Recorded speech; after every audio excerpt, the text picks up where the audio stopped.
আসসালামু আলাইকুম। তো দেখো আমরা আজকে মৌলের পর্যায়বৃত্ত ধর্মের থিওরিটিক্যাল লেকচার ৩ ইনশাআল্লাহ স্টার্ট করব। ঠিক আছে? দেখো জটিল যৌগের গঠনটা মূলত ৩ ধরনের। একটা হচ্ছে পজিটিভ, আরেকটা হচ্ছে নেগেটিভ, আরেকটা হচ্ছে নিউট্রাল। ঠিক আছে?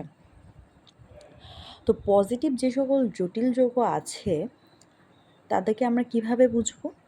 তাদেরকে আমরা বুঝবো হচ্ছে যদি তোমার এই উপরের অংশটা যদি তোমার থার্ড ব্র্যাকেটের উপরে যে অংশটা আছে সেটা যদি পজিটিভ সাইন থাকে, যেহেতু এখানে দেখো 3+, তার মানে কি এটা হচ্ছে পজিটিভ জটিল যৌগ। নেগেটিভ জটিল যৌগ কোনটা? যেখানে হচ্ছে আমাদের নেগেটিভ সাইন থাকবে থার্ড ব্র্যাকেটের উপরে, তাকে আমরা বলবো কি নেগেটিভ জটিল যৌগ বা ঋণাত্মক জটিল যৌগ। আর নিউট্রাল হচ্ছে কোনো চার্জই থাকবে না। একটা জটিল যৌগ আমি দেখে কিভাবে বুঝবো সেটা জটিল যৌগ? তোমরা অনেকে ভেবে থাকো যে থার্ড ব্র্যাকেট দেখলে হয়তো বা আমি বুঝবো যে এটা একটা জটিল যৌগ, বাট না, থার্ড ব্র্যাকেট দেখে অলওয়েজ বোঝা যায় না। দেখো এখানে কিন্তু কোনো ধরনের থার্ড ব্র্যাকেট নেই, তার মানে কি এটাকে জটিল যৌগ না? হ্যাঁ, এটা তো জটিল যৌগ, নিউট্রাল জটিল যৌগ। বাট আমাদের যেভাবে বুঝতে হবে, একটা ধাতু থাকবে আর একটা লিগ্যান্ড থাকবে। দেখো সবটাই একটা ধাতু আছে, লিগ্যান্ড আছে। সো এরকম যখন থাকবে, একটা কেন্দ্রীয় পরমাণু বা একটা অবস্থান্তর মৌল যখন থাকবে আর তার সাথে যখন একটা লিগ্যান্ড দেখবা তুমি, তখনই এটাকে কি বলবা? জটিল যৌগ বলবা। ঠিক আছে? সেজন্য দেখো এখানে লিখছি জটিল যৌগ ইজিক্যাল টু জটিল আয়ন প্লাস ক্যাটায়ন বা অ্যানায়ন। দেখো এখানে একটা ক্যাটায়ন আছে বা অ্যানায়ন আছে আর একটা জটিল আয়ন থাকবে। ঠিক আছে? এবার দেখো জটিল আয়নটার মধ্যে কি থাকে? একটা কেন্দ্রীয় পরমাণু বা অবস্থান্তর ধাতু থাকে। এই যে একটা কেন্দ্রীয় পরমাণু বা হচ্ছে অবস্থান্তর ধাতু থাকে। আর একটা সন্নিবেশ সমযোজী বন্ধনের মাধ্যমে লিগ্যান্ড যুক্ত থাকে। কি বলছি? সন্নিবেশ সমযোজী বন্ধনের মাধ্যমে লিগ্যান্ড যুক্ত থাকে। ওকে, সন্নিবেশ সমযোজী বন্ধনটা কি? এটা অনেকে বুঝতে অনেক প্রবলেম হয়। চলো আমি তোমাদের একটু সহজভাবে বোঝানোর ট্রাই করি। ধরো তুমি আর যে কোনো একটা নর্মাল মানুষ, তোমরা দুইজন খাবার খেতে গেলা। তো দুইজন যখন খাবার খেতে যাবা, কি হবে? তুমি তো মানে ধরো নর্মাল মানুষ নিছো, তুমি তোমার কোনো রিলেটিভস নাও নাই, তার মানে তখন তুমি কি করবা? তুমি বলবা যে আচ্ছা আমার যদি খাবারের বিল 300 টাকা হয়, তাহলে তুমি 150 দাও, আমি 150 দিই, তাই না? তো একটা নর্মাল একটা মানে মানুষ, তো তুমি তাকে কেন টাকা দিয়ে সাহায্য করবা? সেজন্য তুমিও হাফ দিবা, সেও হাফ দিয়ে তুমি খাবারটা শেয়ার করে খাবা। এবার ধরো তোমার একজন স্পেশাল পার্টনার বা তোমার কোনো একজন স্পেশাল মানুষকে তুমি নিয়ে গেলা, তখন তুমি কি করবা? ধরো 500 টাকা খাবারের বিল আসছে, তুমি কি তাকে দিতে দিবা? না, কারণ তোমার তো প্রেস্টিজ আছে। তোমার ধরো স্পেশাল পার্টনার হোক, তোমার তাকে ইমপ্রেস করতে হবে, তখন কি তুমি তোমার টাকাটা পুরোটাই তুমি পে করবা। বাট শেয়ার কিন্তু দুইজনই করবা, খাবারটা কিন্তু শেয়ার করে দুইজনই খাবা, বাট ডানটা কে করলো? তুমি করলা। তার মানে আমরা যখন এই যে দেখো এ আর বি যদি আমরা দুইটা মৌল নেই, তো তখন যখন আমার এও শেয়ার করে বিও শেয়ার করে, এ বি দুইটা শেয়ারের ফলে যে আমাদের বন্ধনটা গঠিত হয় তাকে আমরা বলবো হচ্ছে সমযোজী বন্ধন। কি বন্ধন বললাম? সমযোজী বন্ধন। আর একজনের যদি এফর্ট বেশি থাকে, আরেকজনের যদি এফর্ট থাকেই না, ঠিক আছে, থাকে না বলতে সে যদি শেয়ার না করে বাট বন্ধন তৈরি করে, ঠিক আছে, তাকে আমরা কি বলবো? সন্নিবেশ সমযোজী বন্ধন। এই যে এটা এখানে আমরা উদাহরণের মাধ্যমে মনে রাখবো। ঠিক আছে? এটাই বলা হয়েছে যে সন্নিবেশ সমযোজী বন্ধনের মাধ্যমে লিগ্যান্ডগুলো কি থাকে? যুক্ত থাকে। আর লিগ্যান্ডগুলোর নাম কিন্তু আমি তোমাদের পড়তে অলরেডি বলছিলাম, তোমরা পড়তো কিনা জানি না, বাট না পড়ে থাকলে দেখো আরেকটু বলে দিই। দেখো লিগ্যান্ডটা মূলত কি? যার মধ্যে লন পেয়ার শেয়ার করতে পারে, যে লন পেয়ার শেয়ার করতে পারে তাকে আমরা কি বলবো? লিগ্যান্ড বলবো। লন পেয়ারের বাংলা কি? লন পেয়ারের বাংলা হচ্ছে মুক্ত জোড়। কি বললাম? মুক্ত জোড়। ঠিক আছে? এবার দেখো লিগ্যান্ড সাধারণত দুই ধরনের, একটা হচ্ছে প্রশম লিগ্যান্ড আর একটা হচ্ছে ঋণাত্মক লিগ্যান্ড। প্রশম লিগ্যান্ডের মধ্যে আছে তোমার অ্যামিন, তারপরে আছে হচ্ছে তোমার পানি, যেটাকে আমরা অ্যাকোয়া বলবো যখন হয়ে যাবে, তারপরে হচ্ছে লিগ্যান্ড হয়ে যাবে, তখন আমরা অ্যাকোয়া বলবো। কার্বন মনোক্সাইডকে বলবো কার্বনিল, সায়ানাইডকে বলবি সায়ানো, ফ্লোরিনকে বলবো ফ্লোরো, ক্লোরিনকে বলবো ক্লোরো, হাইড্রোক্সিল মূলককে বলবো হচ্ছে হাইড্রোক্সো। ঠিক আছে? দেখো কোনো একটা জটিল যৌগ ইজিক্যাল টু জটিল আয়ন প্লাস ক্যাটায়ন বা অ্যানায়ন থাকবে। মনে করো এই যে একটা জটিল যৌগ নিলাম, ঠিক আছে, তোমাকে যদি হচ্ছে, আচ্ছা আমরা একটা কথা বলছিলাম না যে যৌগে অলওয়েজ যতটুকু টাইপের পজিটিভ আয়ন থাকে ততটা নেগেটিভ আয়নও থাকে। ঠিক আছে? তাহলে দেখো এই জিনিসটা আর এই জিনিসটা কিন্তু সেম। যেহেতু এখানে দেখো পটাশিয়াম 4 আর এখানে কি আছে? ফেরোসায়ানাইড। তাহলে এই যে তোমার পটাশিয়াম 4 মানে কি? পটাশিয়ামের যোজনী যদি +1 হয় তাহলে 4+, তার মানে এই পুরাটা হবে তখন 4-। বাট পটাশিয়াম যদি তোমার পরীক্ষায় না দিয়ে দেয় তাহলে এর পুরাটা উঠে 4- তারাই দিয়ে দিবে। ঠিক আছে? তাহলে দেখো জটিল যৌগে কি কি থাকে? যে কোনো একটা জটিল আয়ন থাকে। ঠিক আছে? তারপরে কি থাকে? ক্যাটায়ন বা অ্যানায়ন থাকে। ঠিক আছে? আচ্ছা দেখো কেন্দ্রীয় পরমাণুর জারণ সংখ্যা আমরা কিভাবে নির্ণয় করব? চলো একটু দেখে আসি। এটা তোমাদের 9-10 এর পড়া, বাট অনেক সময় মনে থাকে না যে কেন্দ্রীয় পরমাণুর জারণ সংখ্যা কিভাবে বের করব। তো তখন চলো একটু মনে করাই দেই। দেখো ধরো এই যে থার্ড ব্র্যাকেটের মধ্যে পুরোটার মধ্যে কেন্দ্রীয় পরমাণুকে দেখেই তো বোঝা যাচ্ছে এটা লিগ্যান্ড হলে কেন্দ্রীয় পরমাণু তো এটাই হবে। তো আয়রনের কেন্দ্রীয় পরমাণু বের করতে যেটার কেন্দ্রীয় পরমাণু বের করবে সেটার যদি এক্স ধরি, প্লাস সায়ানাইডের কত আমাদের -1, তাই না? কারণ সায়ানাইড মাইনাস, তার মানে এটার মান কত? -1, তার মানে -1 গুণ 6 = -4। ক্যালকুলেশন করলে কত আসে? x = +2 আসে। তাহলে বুঝছো কোনো কেন্দ্রীয় পরমাণু জারণ সংখ্যা আমাদের কেমনে বের করতে হবে। আর 4 -4টা কত পাইলাম? এটার পুরাটার মানই তো -4, মানে পুরাটার চার্জ হচ্ছে -4 না, সেজন্য -4 লিখছি। ঠিক আছে? তো চলো এবার আমরা যে বলছিলাম যে জটিল যৌগগুলা হচ্ছে আমাদের 3 প্রকার, একটা ক্যাটায়নিক যৌগ, আর একটা অ্যানায়নিক যৌগ, আর একটা হচ্ছে নিউট্রাল যৌগ। তো চলো একটু দেখে আসি। দেখো ক্যাটায়নিক যৌগ বিশিষ্ট জটিল যৌগের নামকরণ আমরা কিভাবে করব? প্রথমে সংখ্যাসহ লিগ্যান্ড লিখব, তারপরে ধাতু লিখব, তারপরে জারণ সংখ্যা অ্যানায়ন লিখব।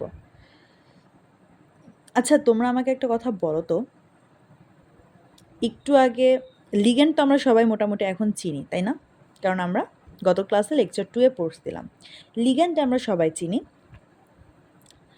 ধাতুও চিনি, জারণ সংখ্যা বের করাও শিখলাম, আর অ্যানায়নও চিনি। তার মানে ক্যাটায়নিক বিশিষ্ট জটিল যৌগের নামকরণ করা তো আমাদের পক্ষে কঠিন হবে না। ঠিক আছে? তুমি সব নাম জানো, এখন তোমাকে জাস্ট একটু গোছায় লিখতে হবে। দেখো আমি সাইডে কতগুলা তোমার লিগ্যান্ডের নাম লিখে রাখছি যাতে তোমাদের বুঝতে সুবিধা হয়। দেখো তাহলে আমাকে বলছে কোনো একটা ক্যাটায়নিক যৌগ, কোনো যৌগটা ক্যাটায়নিক নাকি তুমি কেমনে বুঝবা? এই থার্ড ব্র্যাকেটের উপর যদি তোমার +9 থাকে তার মানে সেটা কি ক্যাটায়নিক যৌগ, কারণ আমরা জানি ক্যাটায়ন মানে হচ্ছে পজিটিভ চার্জ। ঠিক আছে? এবার দেখো তাহলে আমাকে বলছে ক্যাটায়নিক বিশিষ্ট যৌগের প্রথমে সংখ্যাসহ লিগ্যান্ড। এখানে লিগ্যান্ড কোনটা আছে? পানি একটা লিগ্যান্ড, আমরা জানি পানিকে বলা হয় হচ্ছে অ্যাকোয়া। আর এখানে পানির সাথে কত যুক্ত আছে? 4 যুক্ত আছে। আমরা জানি 1 মানে হচ্ছে মনো, 2 মানে ডাই, 3 মানে ট্রাই, 4 মানে টেট্রা, 5 মানে পেন্টা, 6 মানে হেক্সা, 7 মানে হেপ্টা, 8 মানে অক্টা, 9 মানে ননার, 10 মানে ডেকা, তাই না? তার মানে পানির সাথে যেহেতু 4 আছে তাহলে আমরা বলতে পারি টেট্রা। পানিকে আমরা বলতে পারি অ্যাকোয়া। লিগ্যান্ডের নাম কি? অ্যাকোয়া। তার মানে সংখ্যাসহ লিগ্যান্ড আমাদের লেখা শেষ, টেট্রা অ্যাকোয়া। এবার দেখো ধাতু লিখতে হবে। এখানে এই ব্র্যাকেটের মধ্যে ধাতু কোনটা আছে? কপার, তাহলে আমি লিখলাম কপার। এবার কপারের জারণ সংখ্যাটা আমাকে বের করতে হবে। কি বের করতে হবে? কপারের জারণ সংখ্যাটা। দেখো কপারের জারণ সংখ্যা তুমি কিভাবে বের করবা? এই যে একটু আগে আমি কেন্দ্রীয় মৌলের জারণ সংখ্যা বের করা দেখাইছি না, ওভাবে করে তুমি কপারের জারণ সংখ্যা বের করো। আমি কপারের জারণ সংখ্যাটা যদি একটু তোমাদের বের করা দেখাই। দেখো কোনো কিছু জারণ সংখ্যা বের করতে গেলে দেখো আমার কিসের জারণ সংখ্যা বের করতে যাব? কপারের জারণ সংখ্যা বের করতে যাব।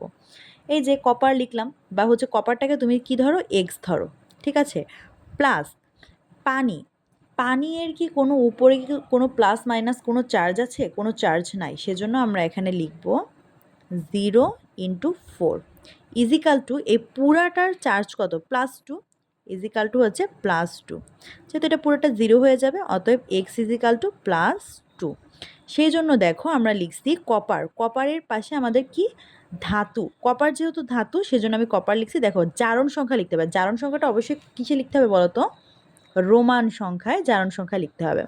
তো এই যে আমি কপারের পাশে 2 লিখে দিলাম, ব্র্যাকেট দিয়ে দিলাম, জারণ সংখ্যা লিখে ব্র্যাকেট দিবা। আর অ্যানায়ন, এখানে অ্যানায়ন কোনটা আছে? সালফেট, তাহলে সালফেট লিখলাম। তাহলে কি হলো? Tetra aqua copper sulphate, copper 2 sulphate. Easy না? আচ্ছা জটিল সংখ্যা, জটিল সংখ্যার নামটাই জটিল, বাট ভিতরে কিন্তু জটিল সংখ্যার জটিলত্ব কিছু নাই। ঠিক আছে? জটিল সংখ্যা সহজে। তারপরে দেখো এখানে আমাদের কি আছে? কার্বন মনোক্সাইড আছে, অ্যামোনিয়া আছে, তারপরে 6 আছে, 3+ আছে, ক্লোরিন 3- আছে। দেখো এবার আমরা এটা নামকরণ কীভাবে করবো? এটা একটা ক্যাটায়নিক যৌগ। কেমনে বুঝলাম? এই থার্ড ব্র্যাকেটের উপরে প্লাস চিহ্ন আছে, তার মানে এটা একটা ক্যাটায়নিক যৌগ। ক্যাটায়নিক যৌগের নামকরণ করতে হলে সংখ্যাসহ লিগ্যান্ড। এখানে লিগ্যান্ড কোনটা আছে? অ্যামোনিয়া। অ্যামোনিয়ার ই কি, অ্যামোনিয়ার লিগ্যান্ডের নামকরণে কী পড়ি আমরা এটাকে, অ্যামিন পড়ি।